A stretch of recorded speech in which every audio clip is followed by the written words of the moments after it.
Most people who feel stuck in life aren't lazy. They're not unmotivated. They're not broken. They're trapped by psychological patterns so deeply wired into their brain, they don't even know it's happening. And I'll show you exactly why in about 20 seconds. You are thinking why it matters. The reason you can't seem to move forward isn't a character flaw. It's a predictable, documented response your brain learned to protect you, and until you name it, you cannot change it. 1. Learned helplessness. Here's the uncomfortable truth nobody wants to say out loud. Your brain may have literally learned how to give up. In the 1960s, psychologist Martin Seligman ran an experiment. Dogs were placed in a box and given mild electric shocks. At first, they tried to escape, but when they realized they couldn't, they stopped trying. Then, here's where it gets disturbing. Even when the researchers opened the door, the dogs didn't leave. They just lay down and accepted the pain. Sound familiar? That's learned helplessness. You stopped trying not because the door is locked, but because your brain decided it was locked. Maybe it was a parent who dismissed your ideas. Maybe it was a job that punished your ambition. Maybe it was a relationship that told you over and over that you weren't enough. Your brain stored all of it and made a rule. Trying leads to pain, so don't try. The fix? Start embarrassingly small. Pick one area of your life and take one action today that you actually control. Not to win, just to remind your nervous system that action is still possible. Because here's the thing about learned helplessness. It's learned, which means it can be unlearned. But only if you understand what else your brain has been doing behind your back. 2. Cognitive tunneling. When you feel overwhelmed, your brain doesn't expand to meet the challenge. It narrows. Psychologists call this cognitive tunneling, a stress response where your brain literally shrinks its focus to manage perceived threat. Imagine you're drowning in debt, behind on work, relationship is strained, health is slipping. What do? Most people obsessively scroll their phone, not because they're weak, because their brain pulled a fire alarm and the only exit it could find was a 15-second video of someone making pasta. Cognitive tunneling makes your world feel impossibly small. It kills creativity. It kills perspective. It makes your problems feel permanent. The fix? Physical movement. Immediately. Not the gym, not a 5K, a 10-minute walk outside with no phone. Studies show even brief aerobic movement reopens the prefrontal cortex, the part of your brain responsible for problem solving and seeing the bigger picture.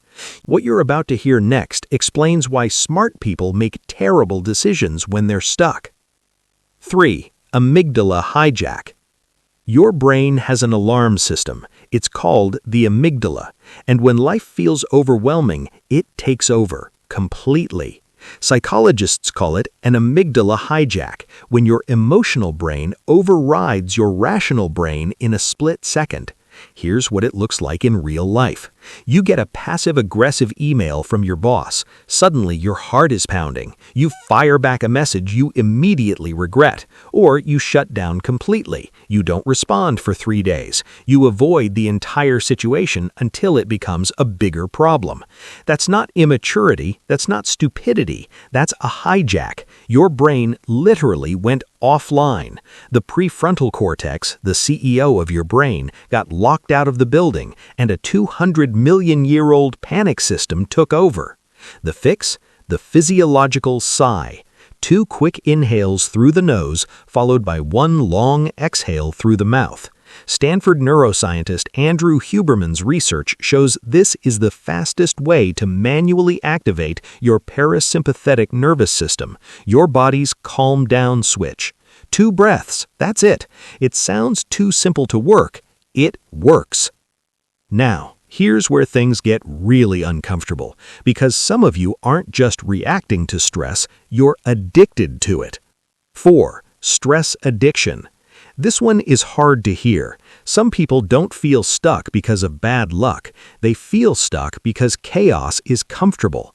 Neuroscientist Robert Sapolsky found that stress hormones, specifically cortisol and adrenaline, create a feedback loop in the brain's reward system. If you grew up in an unpredictable environment, a volatile parent, financial instability, emotional chaos, your brain didn't just survive that environment, it normalized it. And now, calm feels wrong. Peace feels boring. Stability feels like something is about to go terribly wrong. So unconsciously, you sabotage it. You pick fights. You procrastinate until the last second. You leave good things before they can leave you. Not strength, self-sabotage. The fix? Practice tolerating boredom intentionally. Sit with 5 minutes of silence daily. No phone, no music, no stimulation. Your brain will scream. Let it. You're teaching it that calm is not a threat. But stress addiction is just one way you keep yourself stuck. There's another pattern, quieter, sneakier, and most high achievers have no idea they're in it. 5. Identity foreclosure. Who told you who you were? And more importantly, when did you stop questioning it? Psychologist James Marcia coined the term identity foreclosure to describe people who adopt an identity, usually given to them by someone else, without ever exploring whether it actually fits. You're the responsible one in the family. You're not a creative person. You're bad with money, bad at relationships, not the type who succeeds. Says who? Someone told you that story, probably when you were young, probably without realizing the damage they were doing. And you took it as fact. Here's a concrete scenario.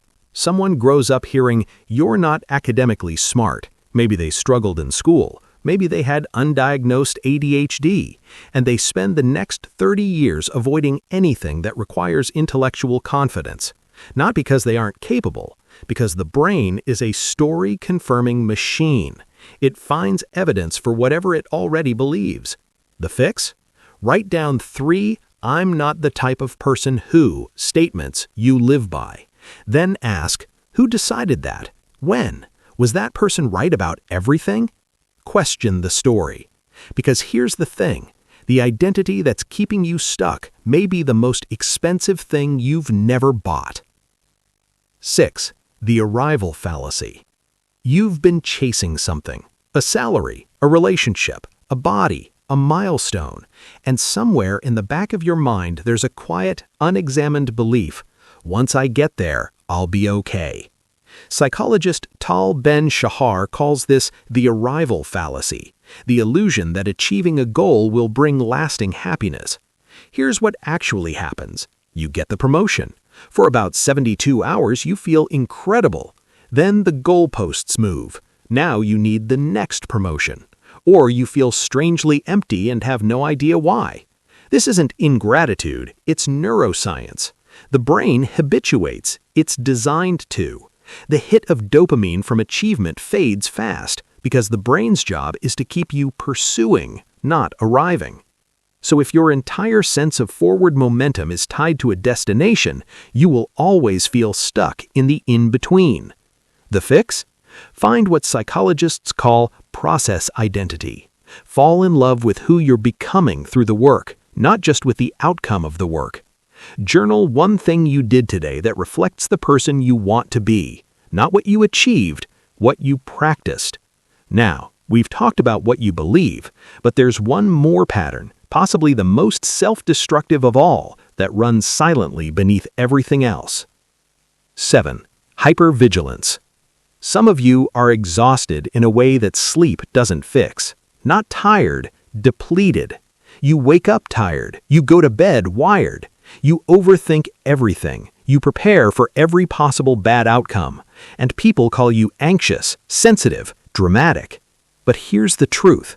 Hypervigilance is not a personality trait. It's a survival response. If you grew up in an environment or experienced relationships where you had to constantly monitor for danger, disapproval, or unpredictability, your nervous system never got the signal that it was safe to power down. So it didn't. It's still scanning, right now, looking for the threat that may never come. This is why you can't enjoy good things fully, why success feels temporary, why intimacy feels terrifying. Your brain is too busy protecting you to let you live. The fix? Safety cues. Deliberately expose yourself to environments your nervous system associates with safety. A trusted person, a specific place, a song from a calmer chapter of your life. Pair these with deep breathing. You're literally teaching your threat detection system to stand down. It takes time, but it works. And now, before we wrap up, let me tell you about the mistake that makes every single one of these patterns worse. 8. Isolation as identity. When people feel stuck, they pull away.